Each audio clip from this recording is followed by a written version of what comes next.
Hi అండి, welcome back to my channel. ఈరోజు మరొక చక్కని వంటకంతో మీ ముందుకు వచ్చాను.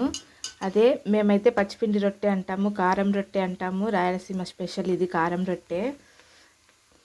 పెరుగుతో కలిపి తింటే చాలా బాగుంటుందండి. ముందుగా క్యారెట్ తురుము పెట్టుకోవాలి, సొరకాయ తురుముకోవాలి, కొత్తిమీర కరివేపాకు చిన్న ముక్కలుగా చిన్నగా తరుక్కోవాలి. తర్వాత ఆకుకూరలు కూడా అండి, మీకు ఏ ఆకుకూరలు అందుబాటులో ఉంటే ఆకుకూరలు తీసుకోవచ్చు. పాలాకు అయితే బాగుంటుంది, చిరాకు తోటాకు ఏదైనా బాగుంటుందండి, సూపర్ టేస్ట్ వస్తుంది ఇంకా ఆకుకూరలు వేస్తే. చూడండి, క్యారెట్ తురుము పెట్టుకున్నాను. తర్వాత ఇది సొరకాయ తెల్లగా ఉంది కదా, అది సొరకాయ. ఇవి వచ్చేసి పక్కన కొత్తిమీర కరివేపాకు. నాకు దంటాకు అందుబాటులో ఉంటే నేను దంటాకు చిన్నగా ఫస్ట్ బాగా నీళ్ళలో కడిగి చిన్న ముక్కలుగా కట్ చేసుకున్నాను. తర్వాత ఉల్లిపాయ ముక్కలు చిన్నగా తరుక్కొని, ఎంత చిన్నగా వీలైతే అంత చిన్నగా తరుక్కోండి. తరిగి నీళ్ళలో కడిగి వేస్తున్నాను నేను. ఉల్లిపాయ ముక్కలు మాత్రం కొంచెం ఎక్కువే వేసుకోండి, ఎందుకంటే టేస్ట్ బాగా ఉంటుంది, రొట్టె మెత్తగా కూడా వస్తుంది. ఉల్లిపాయ ముక్కలు తక్కువైతే కొంచెం గట్టిగా అవుతుందన్నమాట.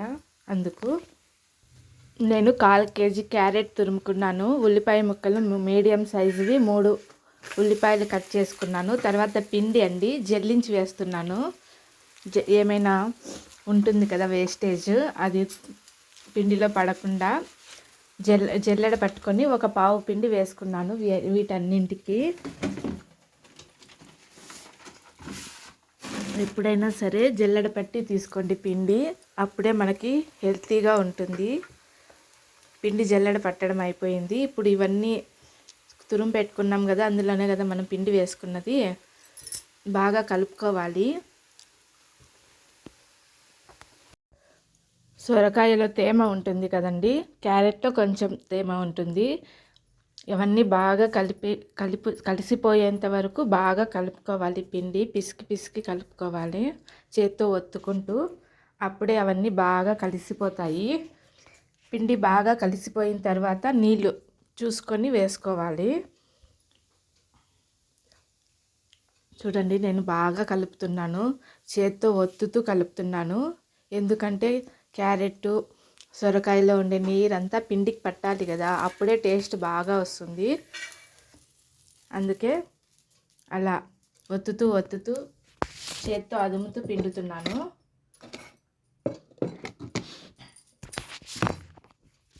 ఇలా బాగా కలుపుకోవాలండి, అప్పుడే టేస్ట్గా ఉంటుంది రొట్టెలు. చూడండి, బాగా కలిపేశాను. ఇప్పుడు వాటర్ పోసుకుందాము. ఉప్పు వేసుకుంటున్నాను నేను,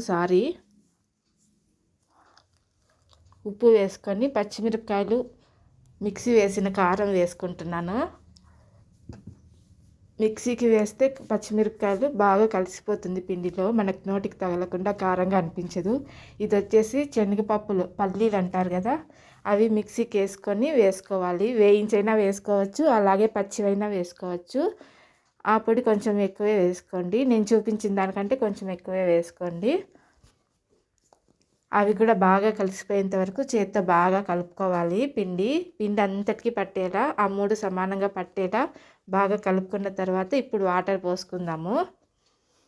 వాటర్ చూసుకొని పోసుకోండి, ఎక్కువ పోసుకోవద్దండి, ఎందుకంటే నీట్గా అయిపోతే మనం పిండి వేస్ట్ అయిపోతుంది, రొట్టె తట్టుకోవడానికి రాదు. అందుకని చూడండి, కొద్దిగా పోసుకుంటూ పిండి కలుపుకోండి.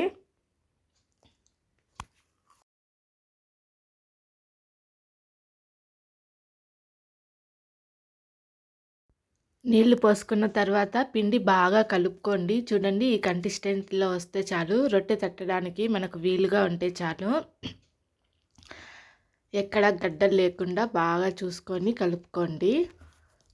ఇప్పుడు మనకి రొట్టె పిండి తయారైనట్లే. దీన్ని 10 నిమిషాలు అలాగే ఉంచండి. 10 నిమిషాల తర్వాత స్టవ్ మీద పెనం పెట్టాలండి. ఐరన్ అయినా పెట్టచ్చు, నాన్ స్టిక్ అయినా పెట్టచ్చు. నేను ఐరన్ పెనం పెట్టాను. స్టవ్ అంటించేసి పెనం కాగనివ్వాలి. ఈ లోపల రొట్టె తట్టడానికి ఒక పేపర్ ఉంటుంది. ఇది పైన ప్లాస్టిక్ లాగా కవర్ లాగా ఇచ్చింటారు దీనికి. మేము చాలాసార్లు చేసుకున్నాం కాబట్టి ఇది అయిపోయింది పేపరు. అది కవర్ లాగా ఉంటుంది, దానిపైన రొట్టె తట్టాలి. ఫస్ట్ ఆయిల్ వేసుకోవాలండి కవర్ మీద.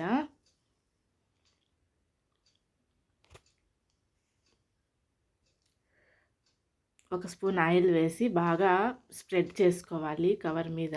నేను 2 స్పూన్లు వేస్తున్నాను.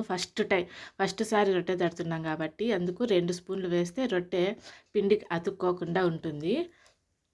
బాగా స్ప్రెడ్ చేయాలి. మన కవర్ మీద అంతా స్ప్రెడ్ చేసి కొంచెం పిండి తీసుకొని తట్టాలి. ఇలా వీడియోలో చూపిస్తున్నట్లు తట్టాలి. మనకి ఎంత పలుచగా వీలైతే అంత బాగా తట్టాలండి. అంత పలుచగా తడితే చాలు, రొట్టె బాగుంటుంది. మందంగా ఉంటే బాగుండదు. ఇలా అన్ని వైపులకు పిండిని స్ప్రెడ్ చేసుకుంటూ తడుతూ ఉండాలి. మధ్యలో పేపర్ కనిపిస్తే అలా కనిపించకుండా అలా అక్కడ వత్తండి. ఇలా అప్పుడు సరిపోతుంది.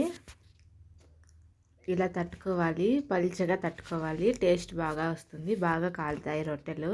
మందంగా తట్టుకుంటే మనకు కాలడానికి టైం ఎక్కువ పడుతుంది. కొంచెం పలుచగా తట్టుకుంటే తొందరగా కాలిపోతాయి రొట్టెలు. చూడండి, తట్టుకోవడం అయిపోయింది నాది.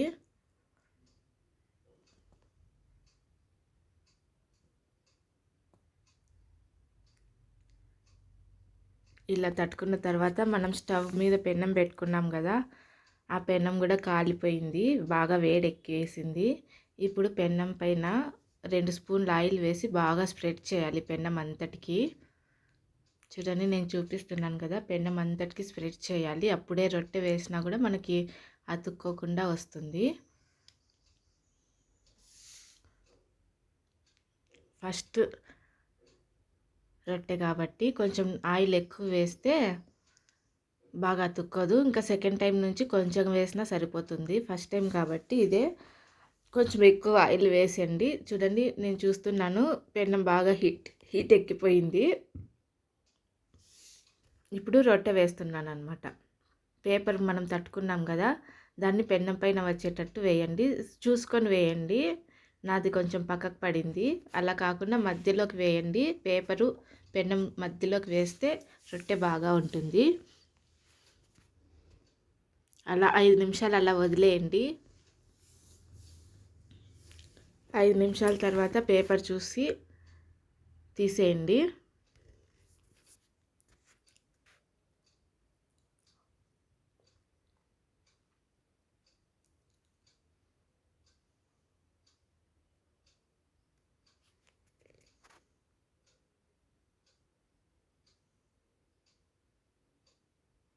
మీకు పేపర్ లేకపోతే పెన్నం మీదే కొంచెం ఆయిల్ వేసుకొని రొట్టె తట్టి మళ్ళీ స్టవ్ మీద పెట్టుకోవచ్చండి. అది కొంచెం లేట్ ప్రాసెస్ అవుతుంది. ఇలా ఏదైనా పేపర్, రొట్టె తట్టే పేపరే అంగల్లో అమ్ముతారు షాప్స్లో. ఆ పేపర్ తెచ్చుకుంటే ఈజీగా చేసుకోవచ్చు. ఇలా పెన్నంకి తట్టుకుంటే మాటికి స్టవ్ తగ్గించాలి. పెన్నం కాలకుండా ఉన్నప్పుడు మనం తట్టుకోవాలి. అలా లేట్ అవుతుంది. ఇప్పుడు చూడండి, రొట్టె కాలింది కదా, పేపర్ తీసేసి నూనె పోస్తున్నాను. రొట్టె అంతటికి ఆయిల్ బాగా పట్టేలా పట్టించాలండి. అప్పుడు బాగా కాలుతుంది. మనం రివర్స్ చేసినప్పుడు కూడా ఇలా ఆయిల్ బాగా పూయాలండి.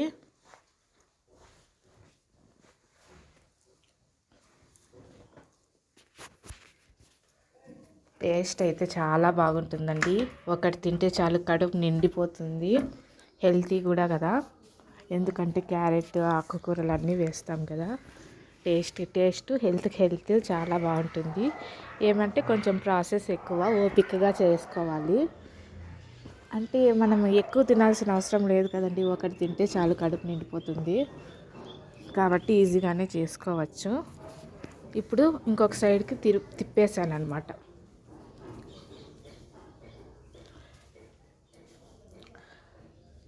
ఇటు సైడ్ కాలిన తర్వాత మళ్ళీ ఇంకొక సైడ్కి తిప్పాలి. అలా బాగా మీకు రోస్ట్గా కావాలంటే రోస్ట్గానే కాల్చుకోవచ్చు. నేను అంత రోస్ట్గా కాల్చను, కొంచెం మెత్తగానే చేస్తాను.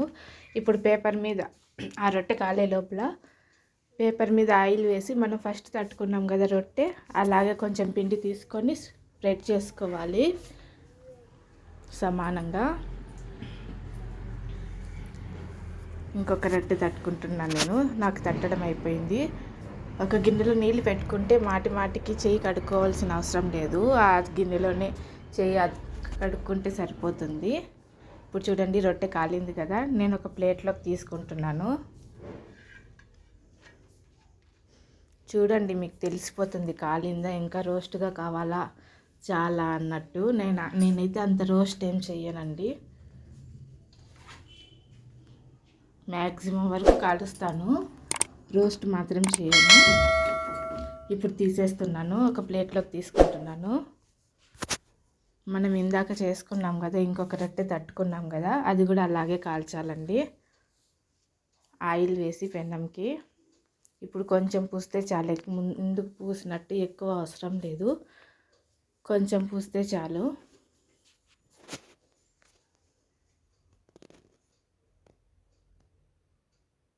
మధ్యలోకి వేసుకోండి, పిండి మధ్యలోకి, పెనం మధ్యలోకి రొట్టె వేస్తే బాగా వస్తుంది అతుక్కోకుండా. తర్వాత పేపర్ తీసేసాను, 2 నిమిషాలు అలా వదిలేస్తే పేపర్ బాగా ఈజీగా వస్తుంది పిండి అతుక్కోకుండా. ఇప్పుడు నూనె పూసుకుంటున్నాను. నూనె పూసిన తర్వాత తిప్పేయాలి.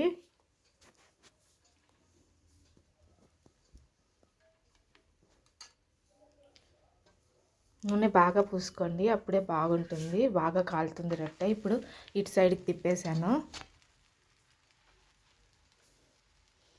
దీనిపైన కావాలంటే నూనె వేసుకోవచ్చు, లేదంటే లేదండి. నూనె వేసుకున్నా బాగుంటుంది, వేసుకోకపోయినా కూడా బాగుంటుంది.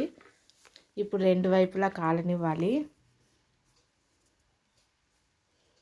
1 నిమిషం అలా కాలనిస్తే బాగా టేస్ట్ ఉంటుంది.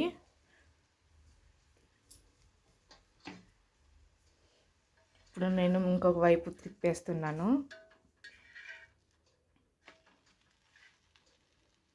కాలలేదు కదా కొంచెము, అందుకే మళ్ళీ అటువైపే తిప్పేశాను. అలా 1 నిమిషం అలా ఉండనిస్తే బాగా కాలిపోతుంది. ఇప్పుడు నేను ఇంకా ఇది కూడా అయిపోయింది కదా, స్టవ్ ఆఫ్ చేసి ప్లేట్లోకి తీసుకుంటున్నాను. చూడండి, 2 రొట్టెలు తయారైపోయాయి మనకి. పెరుగుతో సర్వ్ చేసుకుంటే సూపర్ టేస్టీ ఉంటుందండి, చాలా బాగుంటుంది. పెరుగు, గడ్డ పెరుగు రొట్టెలు, మన రొట్టె పెరుగు రెడీ అయిపోయింది. టేస్ట్ మీరు చేయండి, టేస్ట్ చూసి ఎలా వచ్చిందో చెప్పండి.